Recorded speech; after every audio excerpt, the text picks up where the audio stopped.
support from Indian Embassy over here.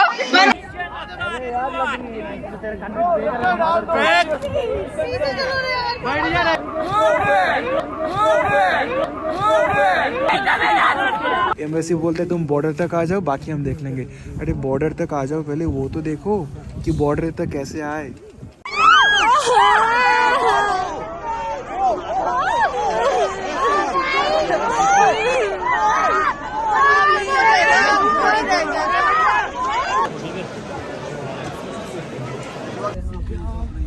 So guys हम लोग चौप बॉर्डर पे पहुंचे हैं। तो हंगरी अगर कोई भी आना चाहता तो उनको चौप बॉर्डर ही आना पड़ेगा, इस बात का ध्यान रखें प्लीज़। चौप बॉर्डर के अलावा कहीं मत जाना। गाइस ये चौप रेलवे स्टेशन की भीड़ है। ये Indian students, foreigner student different countries के हैं, डिफरेंट यूनिवर्सिटीज़ के हैं, आप लोग देख सकते हो। बट एटलीस्ट यहाँ पे भागा दौड़ी मुक्का मुक्की नहीं है। मेरे को 3 घंटे हो गए यहाँ पे खड़े हुए। यहीं से इमिग्रेशन, ये सामने काउंटर दिख रहा है और वहाँ पे लेफ्ट में जहाँ पे ये 7, 8, 9 लिखा हुआ है वहाँ पे टिकट मिलता है। तो पहले आप टिकट लोगे, टिकट एटलीस्ट आपको 3-4 घंटे में मिलेगी क्योंकि इतनी लंबी भीड़ है। उसके बाद आप यहाँ पे इमिग्रेशन के लिए आओगे, कम से कम 2 दिन भी लग जाएंगे क्योंकि यहाँ पे 36 घंटे से लोग यहाँ पे इमिग्रेशन के लिए खड़े हैं। तो गाइस अभी हम लोग चेक कर रहे हैं, अगर पॉसिबल है यहाँ से, अगर चौप बॉर्डर से हम निकलेंगे, नहीं तो हम लोग डायरेक्टली बॉर्डर के लिए निकल रहे हैं। अगर बॉर्डर पे पॉसिबल होगा तो मैं वहाँ से वीडियो फिर कंटिन्यू करूँगा। Guys it's not easy to travel, believe में इतना ज़्यादा स्टक, इतनी ज़्यादा प्रॉब्लम हो रही है भाई। 3 बजे हम लोग यहाँ पे पहुँच गए थे, 6 घंटे से हम लोग यहाँ अंदर खड़े रहे इमिग्रेशन के लिए, टिकट के लिए। पहली बात तो टिकट हम लोगों ने किसी बंदे से लिया, वो भी 200 ग्रेवन में, और उस टिकट को हमने बेच भी दिया 200 ही ग्रेवन में, क्योंकि यार वो टिकट किसी काम की नहीं है। यहाँ पे इमिग्रेशन में इतना ज़्यादा टाइम लग रहा है कि आप कोई बेनिफिट नहीं है। अभी हम लोगों ने टैक्सी बुक की और हम लोग किसी बॉर्डर पे जा रहे हैं, उसका नाम मेंशन मैं नीचे कर दूंगा, और वहाँ से फिर हमें 1 किलोमीटर चलना पड़ेगा। तो गाइस बहुत ज़्यादा दिक्कत है, ऐसा ईजी नहीं है हंगरी बॉर्डर भी क्रॉस करना। थक तो चुका हूँ, आप लोग देख ही पा रहे होंगे। मज़ा आ रहा है वेकेशन में? इसे वेकेशन नहीं बोलते भाई। तो क्या बोलते इसको? कि हम लोग अपने तरीके से ही जा रहे हैं, बस उन लोगों ने खाली फ्लाइट अरेंज कर दी और कुछ नहीं किया। ऐसे नहीं होता। नहीं वो तो वेकेशन करना है तो घर से लेके जाओ और इंडिया में छोड़ो सीधा। ये क्या होता है? 5 दिन हो गए अब तो परेशान होते हुए। अब हम लोग भी इमोशनल हो गए, देख रहे हो चेहरे कैसे उदास है, कैसे थके हुए। इन लोगों ने कम से कम भी ना, नहीं तो 2-2 दिन से ये लोग सब ट्रैवल कर रहे, इंडिया, नाइजीरिया, अरेबिक कंट्रीज़ के लड़के। Guys it's not easy at all, believe me. जो लोग बोलते हैं ना हम लोग पिकनिक मना रहे हैं या आप किससे पूछ के गए, यार बहुत गलत कमेंट आप लोगों के, प्लीज़। और हम लोग लूट रहे हैं, ऐसी बात नहीं है, हमें हर जगह लूटा जा रहा है। खाली 4 दिन में हमारा कम से कम नहीं तो भी 30 से 40 हज़ार रुपये ऐसे ही, बस खाली टैक्सी, खाना पीना, यहाँ वहाँ हर एक चीज़ की प्राइस डबल ट्रिपल हो गई है। कुछ भी खाली 5 किलोमीटर भी जाना हो ना तो टैक्सी वालों को 800-900 ग्रेवन देने पड़ते हैं। इंडियन गवर्नमेंट ऐसा किसी के साथ भी मत करना है तो ठीक से करना, बाकी प्लीज़ मना कर देना कि तुम लोग वहीं रहो, बात खत्म। और ऐसा मत करना, किसी को बीच में मत छोड़ देना। हम लोग चौप रेलवे स्टेशन से इवैक्यूएशन हो रहे हैं, ठीक है, बॉर्डर पे जा रहे हैं। खुद इवैक्यूएट कर रहे हैं, खुद को इवैक्यूएट कर रहे हैं भाई, खुद को ही।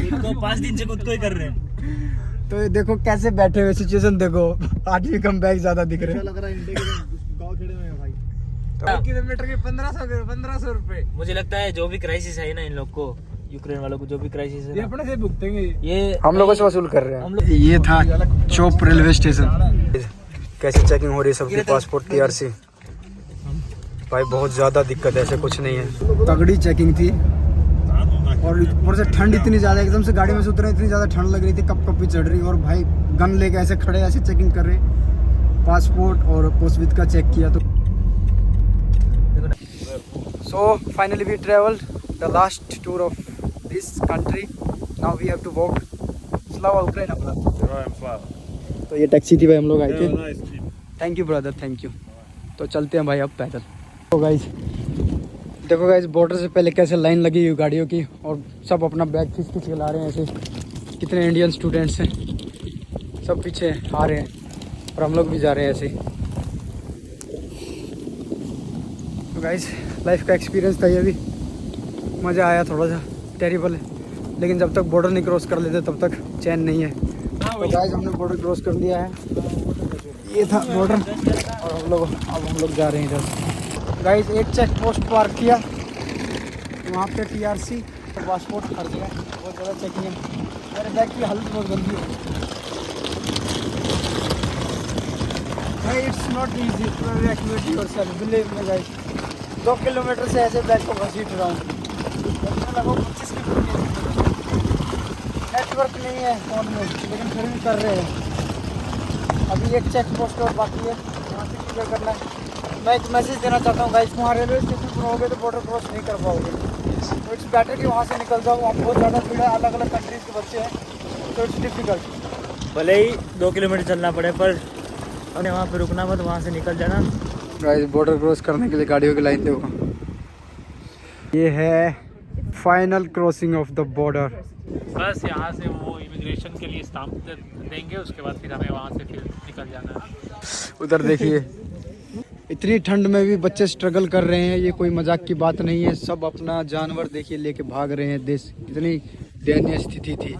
जो फ़ोन में या सोशल मीडिया में ट्विटर पे अपने फ़ोटोज़ और वीडियोस पोस्ट करके बताते कि मैंने इंडिया के लिए, इंडियन सिटीज़न के लिए ये क्या है फॉरेन लैंड में, वो सारे का सारा चीज़ बकवास है, झूठ है। आधा सोशल मीडिया में सिर्फ वो दिखाते हैं जो आपको अच्छा लगे, लेकिन सच ये है ना कि 6.5 घंटा से मैं यहाँ पे खड़ा हूँ। और चॉप रेलवे स्टेशन, यूक्रेन का लास्ट रेलवे स्टेशन है, वहाँ पे मैं लगभग मॉर्निंग को 3:30 बजे पहुँचा था। 3:30 बजे से लेकर 9 बजे तक वहाँ रहा, वहाँ कुछ नहीं हुआ। जो ये बोलते हैं ना कि देखो आप बॉर्डर तक आ जाओ, सिर्फ बॉर्डर तक आ जाओ, उसके बाद हम सारा चीज़ देख लेंगे, हम बेसिक एमिनिटीज़ के तौर पे आपको ट्रांसपोर्टेशन प्रोवाइड कर देंगे, एकोमोडेशन दे देंगे, आपके फ़्लाइट के टिकट्स तो हैं ही, क्योंकि ये सारा का सारा चीज़ बकवास है, झूठ है, धोखा है, धोखा देते हैं लोग बोल के। आप जो फॉरेन लैंड पे रहते हैं ना, जब आपको पता चलता है कि नहीं आपकी कंट्री जो 7th largest country in the world है ना, जिस पर आप इतना गुमान और जितना घमंड करते हैं ना, एक्चुअली में वो घमंड नहीं है, खोखलापन है। ऐसा महसूस होता है। तुमको भी पता है ये चीज़ कि कीव में तुम थे मेरे साथ, तुमको पता होगा कि मतलब कितना घटिया गया था।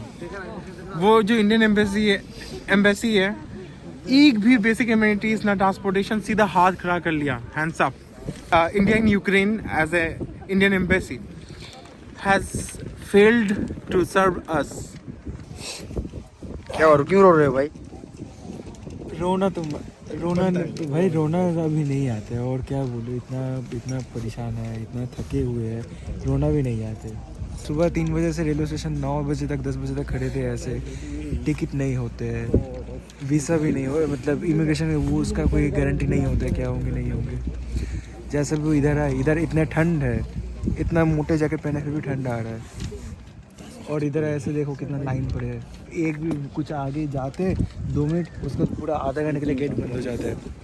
क्या बोले, एम्बेसी बोलते हैं तुम बॉर्डर तक आ जाओ, बाकी हम देख लेंगे। अरे बॉर्डर तक आ जाओ, पहले वो तो देखो कि बॉर्डर तक कैसे आए। वो कुछ ना करे तो वो कैसे होंगे? ये अच्छा नहीं लगता ये सब चीज़ें। जो भी बोल रहे हो अपने वादे एटलीस्ट पूरे करो, ठीक ठाक से करो, ऐसे आधा वादे करके कोई फ़ायदा नहीं है।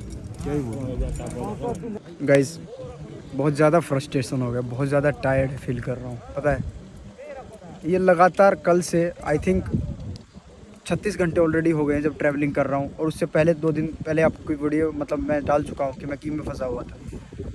गाइस 5 दिन हो गए हैं, ना सही से खा रहे हैं, ना सो पा रहे हैं, और अभी भी इतनी कंडीशन ख़राब हम लोगों की, हमें से कोई मदद नहीं कर रही हम लोगों की।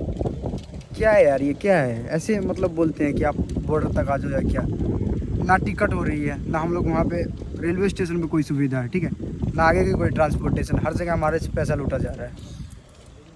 I think it's failed, totally failed. कहीं भी हमारी मदद नहीं हो रही है, ठीक है, कहीं भी। और जो लोग बोलते हैं ना कि हम लोग सिंपैथी गेन करने के लिए या फिर क्यों किसी से पूछ के क्यों नहीं गए बाहर पढ़ने के लिए, भाई जिस दिन बाहर फंसोगे ना उस दिन बताना ये बात, ठीक है?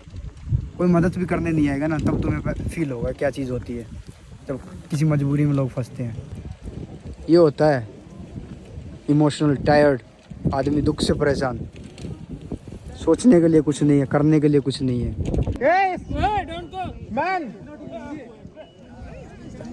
भाई साहब, इससे पूरे कंट्री नहीं हो सकती है। देखो गाइस कितनी पार्शियलिटी हो रही है। यहाँ भी यूक्रेनियंस को लगा रखा है चेक पॉइंट पे, और इधर भी यूक्रेनियंस खड़े हैं, और इधर भी यूक्रेनियंस कंट्री है भाई सब, खड़े पूरे हैं। कंट्री है हंगरी। और हम लोग मॉर्निंग से यहाँ खड़े हैं। हम लोग कोई morning giving us water by after 5. Yes from when we are standing here. We came here by 8. Since morning, it's now they are giving us bottled water. देखो भाई बेचारी रो भी रही है यार। मैं बताता हूँ कि हम वेनेस्सा से कैसे चले। जैसे हम वेनेस्सा से चले और वहाँ पे सबसे पहली बात जो हमने बस की थी वो हमने खुद की है, हमें किसी ने हेल्प नहीं की। हमसे इंडियन एम्बेसी ने बोला कि आप जैसे तैसे बॉर्डर पहुँच जाओ। मैंने चलो ठीक है। फिर हम उज़्बेकिस्तान के लिए निकले, क्योंकि हम उज़्बेकिस्तान के लिए इसलिए आए क्योंकि रोमानिया बॉर्डर पे बुरा हाल हो चुका था स्टूडेंट्स का। हम आए हंगरी। फिर हंगरी जब हम पहुँचे वहाँ पे एक चौक बॉर्डर पड़ता है, तो चौक बॉर्डर पे इतना बुरा हाल था, इतना बुरा हाल। वहाँ ट्रेन की टिकट लेने के लिए हमने 7 घंटा वेट किया, फिर भी उसके बाद हमें टिकट नहीं मिली। फिर हमें एक यूक्रेनियन बंदे ने बोला कि आप वहाँ से क्यों जा रहे हो, यहाँ पे इतनी भीड़ है, मैं आपको एक और बॉर्डर दिखाता हूँ, तो आप उधर से चलिए। तो हमें लगा वो बंदा फेक है, वो टैक्सी में बस पैसे कमाना चाहता है, इसलिए हमने उसकी बात पे यकीन नहीं किया। बट हमने फाइनली फिर हमने इतना सोचने के बाद कि अगर हम यहाँ खड़े रहेंगे तो पूरी रात हो जाएगी, फिर भी हमारा नंबर नहीं आएगा, तो हमने डिसाइड किया चलो हम रिस्क ले लेते हैं, चले जाते हैं। करीब 2 किलोमीटर हम पैदल गए हंगेरियन बॉर्डर तक। हंगेरियन बॉर्डर के बाद जब हम वहाँ पहुँचे तो वहाँ पे कोई भी एम्बेसी का बंदा नहीं था। हमने वहाँ पे 9 घंटे वेट किया। वो बोल रहे हैं आ रहे हैं, 10 मिनट में आ रहे हैं, 20 मिनट में आ रहे हैं, यहाँ पे रिवर है, बड़ी बस नहीं आ सकती जिस रूट पे आप बैठे हो।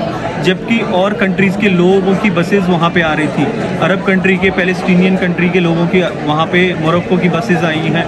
हर कंट्री की एम्बेसी वाले बस लेके आ रहे हैं, लेकिन इंडियन एम्बेसी की बस वाले हमें एक्सक्यूज़ दे रहे हैं कि यहाँ पे रिवर है, ब्रिज बहुत छोटा है, तो यहाँ पे नहीं आ सकती, तो आप वहाँ से ट्रांसपोर्ट लो, आ जाओ। हमने ट्राई भी किया कि हम ट्रांसपोर्ट लें, लेकिन वहाँ दूर दूर तक कोई ट्रांसपोर्ट नहीं था। फिर हमने वेट किया कि प्लीज़ आप आ जाइए, हमें यहाँ से ले जाइए। वो 9 घंटे के बाद जब हम वहाँ से निकले, हमसे बोला कि ट्रेन है, हम आपको जुआनी बॉर्डर है वहाँ से ट्रेन है, हम आपको बुदापेस्ट के लिए बिठा देंगे, खुद पे करेंगे, हम डायरेक्ट ट्रेन से जाएंगे। क्योंकि हम 3 रात से सोए नहीं है कि हम ट्रेन में बैठते ही हमें नींद आएगी, हमें ये पता था। जैसे ही हम थोड़े कंफर्ट में जाएंगे हमें नींद आएगी, तो हमने कहा नहीं, हमें डायरेक्ट लेनी है, हम खुद खरीद लेंगे। वो बंदा हमें वहाँ छोड़ के चला गया वहाँ से, उसने हमारी टिकट खरीदने में भी हेल्प नहीं की। फिर हमने वहाँ पे हंगरी के एक लोकल बंदे से पूछा कि हमें भूख लग रही है, हम क्या करें। तो हंगरी के लोकल लोगों ने कैंप लगा रखे हैं, उन्होंने हमें खाना दिया। उस कैंप के लिए भी हम करीब 2 घंटे के लिए हमने पैदल क्रॉस किया।